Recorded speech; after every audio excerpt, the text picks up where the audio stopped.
Hello, hello, hello. It's Inspired Megs.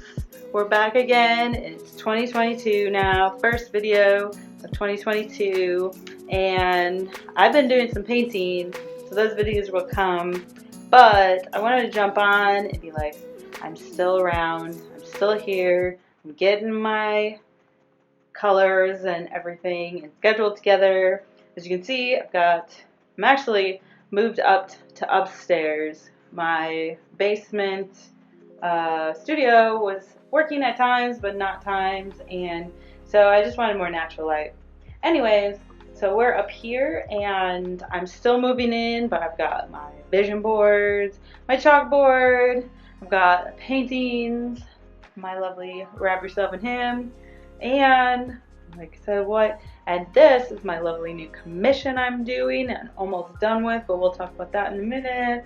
And so it's a lot of hard surfaces right now, and so sorry about I don't have much on the floor or anything, still putting it together.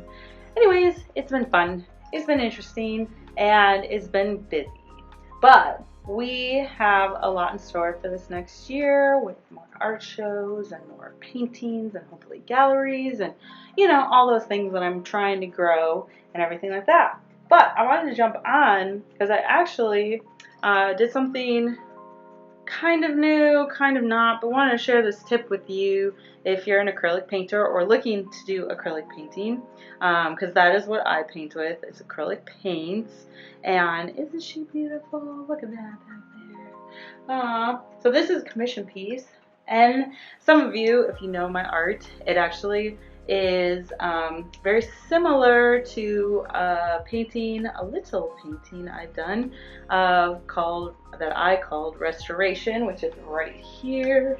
Let's get it. So here's Restoration. It is only 5x7, and I put it in a frame, nice beautiful frame, shadow box. And so my client said, I love the colors, I love everything about it except the shape. And of course she has a wall that's a lot bigger than this. And so, voila, she's like, I have another painting of the shape I like, so we took that. So this is my first time actually going and taking a painting of mine and redoing it in a different form, shape, and all that kind of stuff. And it's a challenge to do. And with some of this, what happens is I usually, whoa, this chair is a little bit shorter than I thought.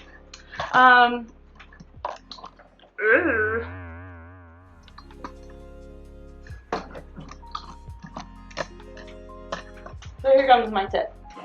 Okay, so what happens is, so the Restoration piece, the 5x7, is very small. And actually a lot of my paintings, when I'm just going at it, I don't go and take a paint palette or anything like that and blend colors on a paint palette. I actually do a lot of the blending just on the canvas, and I just go for it. I've got like 3 or 4 brushes, and I just go and I just have wet brush and dry brush and this blend brush, and I just a lot of times play with color and everything like that. But with this one, because she likes the specific colors from this other painting, what I realize is I'm going to be having colors that I am working on one area, and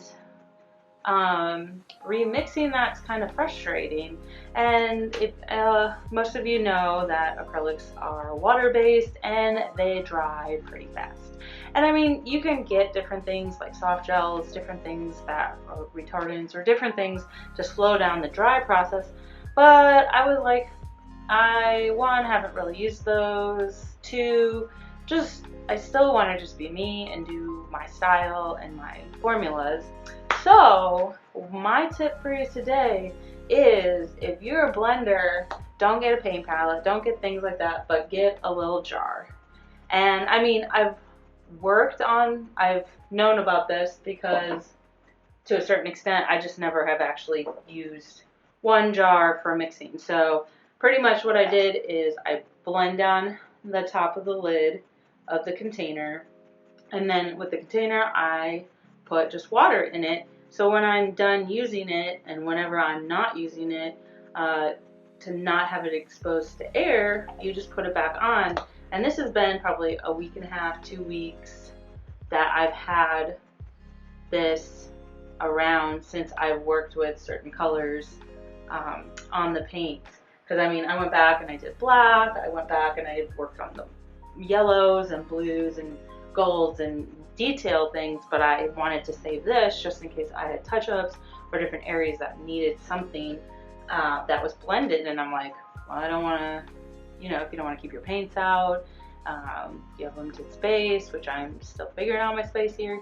Anyways, this is just a sure way to be able to keep your blended colors and mix enough of them that you can go back and just have the color you want right here. Because I learned this a while ago but haven't really used it till now. But pretty much, so I learned to paint, and it was actually live in church where we had protocol of like our water. So this is the my water.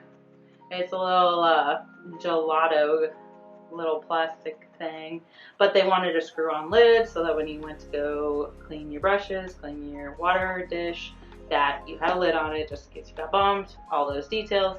But I would realize that my paints, I started like sometimes mixing, not even mixing, sometimes just like I wanted a color and I just wanted to squeeze it out because I usually just take it from the tube. But anyways, if I do that, put the lid on with water in it, it stays moist for a long time. So anyways, so I had known that and I kind of have used that, but so I wasn't as scared as to squirt, you know, paint out, and it saves it until now that I have a bigger piece that was very specific colors. So anyways, that is my tip today, and I hope you liked it and it's useful for you. And again, I've got more art to come in this next year, and hopefully lots of different inspiring things, because that is what I desire and hope to bring for you. So anyways, if you need more things like that, subscribe, and I hopefully will see you soon. Bye!